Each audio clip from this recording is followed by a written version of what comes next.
नमस्कार, आप देख रहे हैं जे प्राइम भारत न्यूज और मैं हूं आपके साथ ज्योतिका। आइए रुक करते हैं खबर की ओर।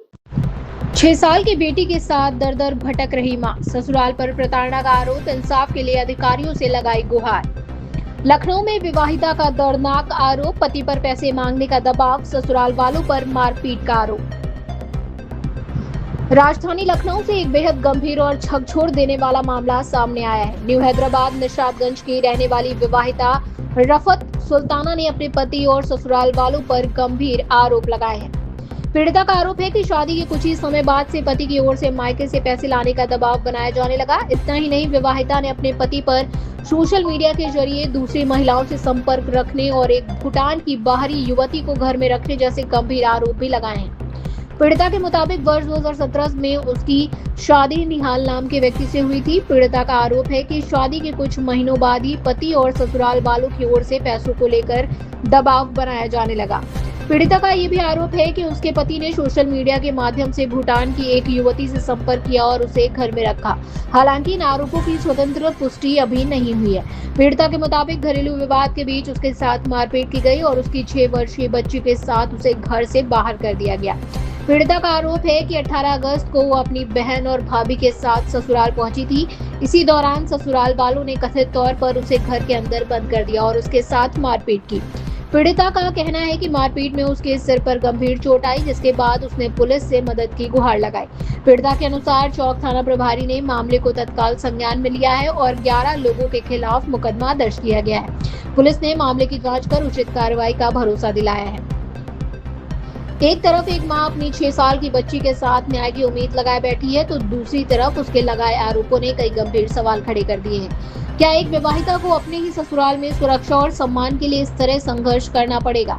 क्या उसे उसका हक और इंसाफ मिल पाएगा? वहीं पीड़िता का दूसरा ये है कि घटना के दूसरे दिन बलरामपुर अस्पताल में निहाल और उसकी मां ने जबरन रोककर मुकदमा वापस लेने के लिए दबाव बनाया और देख लेने की धमकी दी, जिसको लेकर पिता ने वजीरगंज थाने में भी प्रार्थना पत्र दिया है। अब पीड़िता ने राजधानी के आला अधिकारियों से अपनी सुरक्षा, अपने अधिकार और न्याय की गुहार लगाई है। फिलहाल पुलिस पूरे मामले की जांच कर रही है। पीड़िता द्वारा लगाए गए आरोपों की पुष्टि जांच के बाद ही हो सकेगी। देखिए लखनऊ से खास रिपोर्ट। आपका क्या नाम है? मेरा नाम रफत सुल्ताना है और हमारी शादी 2017 और 9 जनवरी को निहाल अहमद से हुई थी। गाजी मंडी विक्टोरिया स्ट्रीट चौक, मकान नंबर 232/51। शादी के कुछ दिन बाद से हमारे शौहर हमें मारने पीटने लगे, कहने लगे कि पैसे वगैरह लेके आओ, कुछ मुझे कारोबार करना है तो उसमें लगाना है। मैंने बताया था ना कि मेरी अम्मी के एफडी है जो फिक्स्ड है, मेरे पापा हम लोगों के नाम करके गए थे। तो उनको जब से पता चल गया तो उसके बाद से ज़्यादा हमें मतलब करने लगे पिंच कि पैसा लाओ जैसे भी करके। तो मैंने अपना रिश्ता बचाने के लिए मम्मी के घर आई जब, तो अपने घर वालों से बात किया। तो जैसे मेरी मम्मी ने अरेंज किया और फिर लाके इन्हें पैसे दिए कुछ। फिर कुछ दिन बाद मारपीट शुरू कर दिए। मतलब थोड़े दिन तो ठीक रखे कि पैसे आ गए हैं तो कोई बात नहीं, चलने लगा, मतलब सब सही चला। फिर कुछ दिन बाद ये मारपीट करने लगे और रात-रात में मुझे घर से बाहर निकाल देते थे। यहाँ पे जिसके गवाह मेरे घर वाले, मेरी मोहल्ले वाले हैं। कई-कई बार तो उन्होंने देखा और कई-कई बार ऐसा भी हुआ कि हमारे घर चढ़ कर आए और हमें मारे। फिर पैसों की डिमांड करी कि मुझे इतना पैसा चाहिए, 6 लाख या 5 लाख दो, कुछ लाके। फिर मैंने अपनी बच्ची का मुँह देखते हुए जैसे भी करके अपने घर में आई और मैंने, मेरे एक बड़े भाई हैं, तो उनकी मदद ली कि उनसे बताया ऐसी-ऐसी बात है, मुझे अपना रिश्ता बचाना है और क्या करूँ जिसकी वज़ह से मेरा रिश्ता बच जाए, पैसे चाहिए मुझे।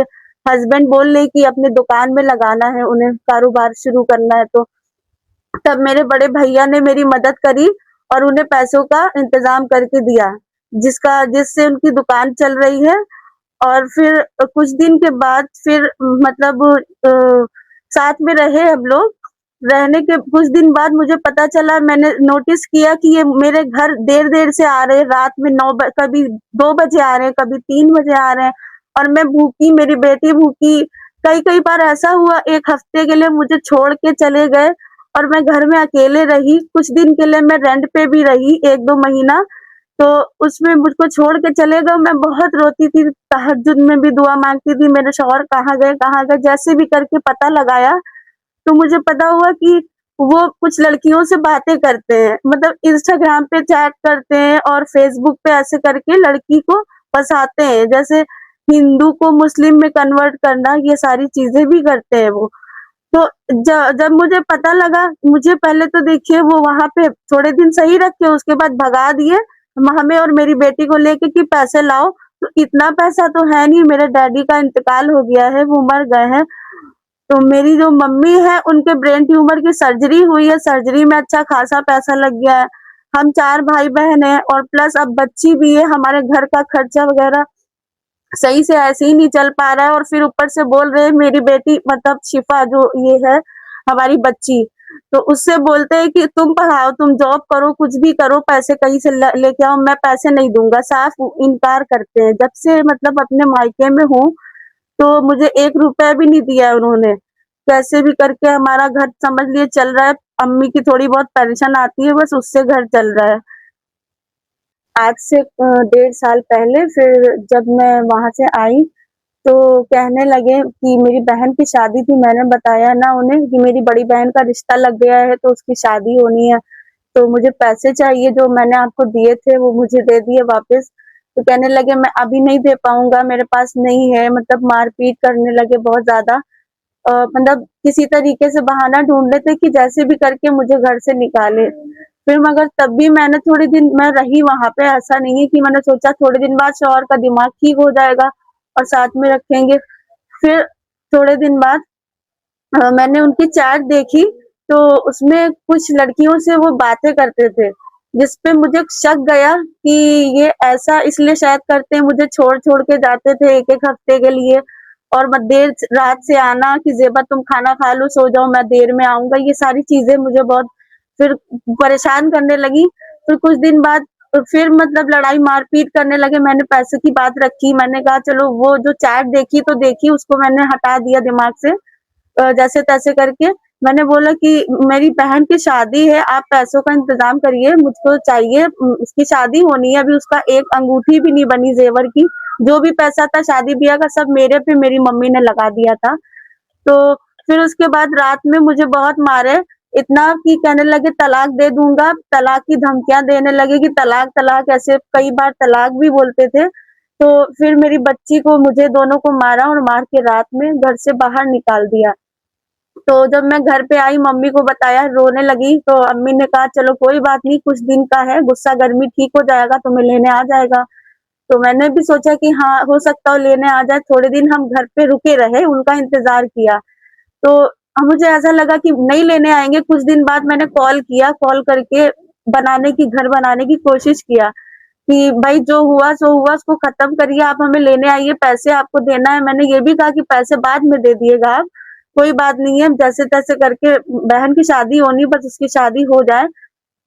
तो फिर कुछ दिन बाद मैंने इनको पकड़ा, इंस्टाग्राम और फेसबुक पे ये तरह-तरह की लड़कियों से बातें करते थे और बहुत गलत तरीके से बात करते थे, जो मतलब काबिले बर्दाश्त नहीं है, ऐसी बात करते थे, मुझसे देखा नहीं जा रहा। फिर भी मैंने बर्दाश्त किया। फिर कुछ दिन बाद मुझे ये पता लगा कि कोई भूटान की लड़की जो विदेश से आई हुई है, तो वो उसके साथ में टहल घूम रहे हैं। कई लोगों ने मुझे इस बारे में बताया। मेरे भाई ने देखा कि कोई लड़की के साथ में, छोटे भाई ने देखा, फूड वैली में मिले, मेरे कज़िन को देखा। फिर उसके बाद मैंने जब इनका पता लगाना शुरू करा इंस्टाग्राम आईडी से, कुछ प्रूफ्स निकाले जिसके एविडेंस मेरे पास है कि मैंने देखा मेरे रूम में कोई लड़की खड़ी है, बाकायदा मेरे हस्बैंड का वो हाथ पकड़े हुए थी। तो मुझसे रहा नहीं गया। फिर मैंने जैसे भी करके अपने घरवालों को कहा कि मुझे रहना है साथ में, मेरा घर बर्बाद कर दिया उस लड़की ने। फिर मैं वहाँ पे गई। जब मैं गई अपने घर में कुछ लड़कियों को लेके, मतलब मेरी बहन थी और मेरी अपी थी। मुझे अकेले जाने से डर लगता है क्योंकि वहाँ हमेशा मुझे मार के वो लोग भगा देते हैं। तो इस बार मैं अपनी बहन और बड़ों के साथ गई, मेरी कुछ घर में भाभी लोग थी, उनके साथ गई। तो दरवाजा नहीं खोल रहे थे इन-लॉज। उन लोगों को पता हो गया था कि हम आ गए हैं, तो मैंने उनके जो बाहर वाले थे किराएदार उनसे पूछा, आंटी ने बोला हाँ अंदर है, आप खटखटाओ निकल के आएंगी। जब दरवाजा मैंने खटखटाया फिर उस मेरी नंद ने खोला, सब अंदर थे। जैसे ही मैं अंदर गई सब लोग मुझ पे हमला कर दिए, मेरा सर फाड़ दिए, जिसमें मेरे 4 टाँके लगे। ये है मेरे टाँके, और जिसकी वजह से मेरी रातों में नींद नहीं आ रही है। उस लड़की को मैंने देखा, वो बेड पे लेटी हुई थी मेरे ही घर में, मेरे जहेज में, जो मेरी माँ ने मुझे दिया था।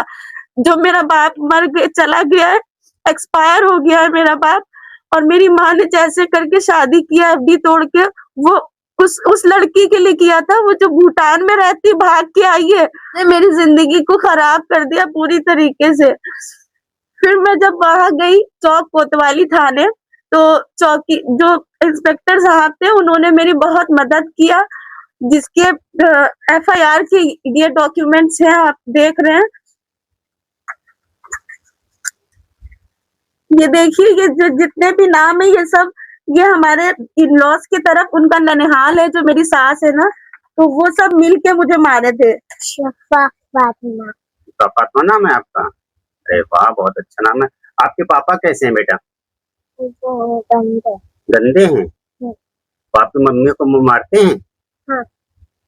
तो बहुत ज्यादा मारा है उस दिन, देखा है। कितनी चोट लगी, क्यों मारा मम्मा को? मम्मा को इसलिए मारा क्योंकि मम्मा से वो प्यार नहीं करते। चोट लगने के कारण बहुत ज्यादा मेरी तबीयत खराब हो गई, इतनी कि मतलब सर के चक्कर बहुत तेजी से आ रहा था। तो ओला बुलाया, हमारी बहन ने जल्द से जल्द वहां बलरामपुर लेके पहुंचे हमें। जब बलरामपुर गए तो देखा वहां पे मेरे शौहर पति, मेरे निहाल अहमद और सास जहां आरा, दोनों लोग थे, बुलेट से जा रहे थे, और वहां रोक के मुझे धमकी दिए, कहने लगे कि ये तुमने एफआईआर में जितने भी नाम डाले हैं, निहाल अहमद, मोहम्मद जाहिद, जहां आरा, समीना, नंद समीना, सास की बहन हुमा, हुमा का पति, सास की दूसरी बहन सीमा, सास की तीसरी बहन निदा, तालिब, मेहंदी, दिलशाद, ये सारे नाम हटवा दो, और वरना तुम्हारा बहुत बुरा अंजाम होगा, और जो तुमने केस किया है तुम्हारे घर में आके बम रख दूंगा, और तुम लोगों की जान से मतलब जान ले लूंगा अगर नहीं हटाया तो, और पैसे के बल पे मैं ये सारा केस हटा दूंगा। वो ये भी बोले कि मेरे पास, तुम नहीं जानती हो मेरा कितना पावर है, मेरा बहुत पावर है, मैं पैसा दे के बहुत कुछ कर सकता हूँ। फिर जाते वक्त मैंने डर डर के चुपके से इनकी वीडियो बना ली, जिसका वीडियो मेरे पास है, और मैंने एप्लीकेशन भी वजीरगंज थाने में दी है।